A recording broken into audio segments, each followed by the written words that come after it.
One of the things that drives me nuts, like super nuts, because I actually understand brain science, is when people tell you to stop daydreaming because you're doing nothing. Do you understand, humans, that boredom and daydreaming are actually vital to analytical thinking and advanced planning and life progression?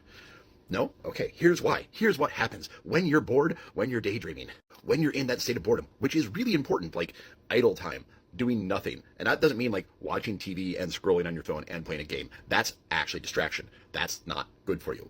Genuinely. And this is why. When you're bored, when you're daydreaming, the default mode network, which is a part of your brain that kind of, it's your autopilot, it takes over. Like when you're folding clothes or doing something boring or doing dishes, and your mind kind of wanders while you're doing the automatic task that your mind can do and your hands can do with no problem.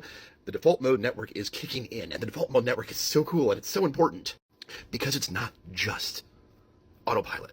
When you're in the default mode network, that is when we engage in autobiographical planning. And that is when we are actually starting to create and problem solve and troubleshoot our own lives and think about what we want to do and how we're going to get around it, how we're going to do the things. Daydreaming is vitally important to our brains. Also, when we are constantly engaged and doing thing after thing after thing, when you're multitasking, you're not actually multitasking. According to Dr. Daniel Levinson, who's like brain Elvis guy, when we are doing like this and this and this and this and jumping task to task to task to task, you're not actually multitasking. You're not doing multiple tasks at the same time.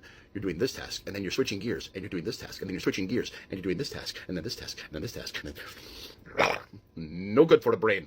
Because every time you do that, you're switching gears, your brain requires nutrients to do that. So you are burning up the valuable glucose that your brain needs to perform tasks by multitasking. You're actually exhausting your brain by multitasking, which is probably why a lot of ADHD people complain to be so freaking tired all the time, because we're trying to do too much all at once because we think we need to instead of just being able to do one thing at a time, because sometimes our brains don't let us do one thing at a time. Sometimes our brains are like, no, all the stimulation, all the time. And it creates like an overwhelming system where we can basically overload our brain just so we can do a thing.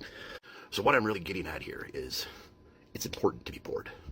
It's important to give yourself time in your day to be abjectly bored and let the default mode network help you to daydream, help you to engage in autobiographical planning, because this is where advanced planning skills come from. This is where future imagination comes from.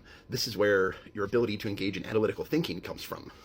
And if you don't let that automatic part of your brain do that magical thing that that automatic part of your brain does, well, you're basically just denying your wrinkly head bacon the ability to do the things that it was designed to do in the first place. So when you see a kid daydreaming, tell him good job. Tell him, hey, that's awesome. You're working on your brain. I can see you working hard. Get that flex. And give yourself a little time every day to be bored.